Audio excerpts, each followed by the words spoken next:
2006. Buhay na buhay ang local music scene. Heavy metal, Purple Haze sa Marikina. Jazz, Magnet sa Katipunan. You guys like Pedicab, Twisted Halo? Nandun yung sa Giho.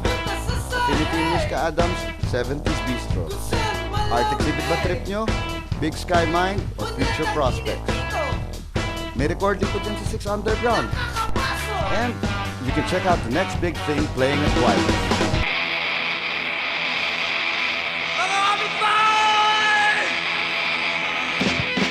Nako, rock scene sa Manila nung 80s.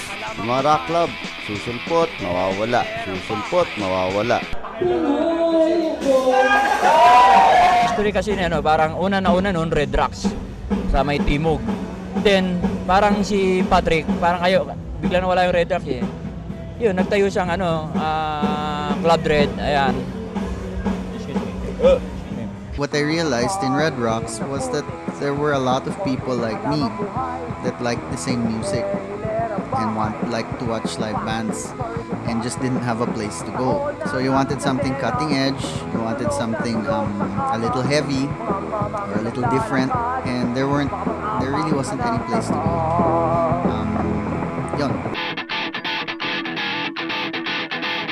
Señores y señoras, Juana's Adicción.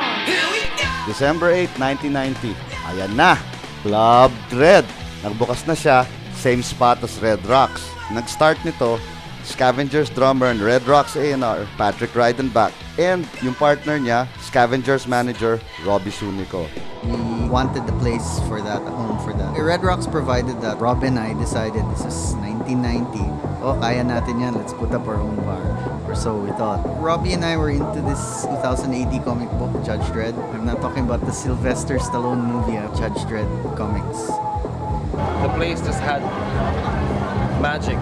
I could always go there and I'm sure to find someone I know, someone I can hang out with. And oh my God, a lot of the biggest bands today started Club Dredd.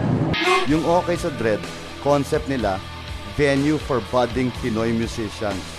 Bawal ang top 40 music, bawal ang cover bands, at bawal ang show band.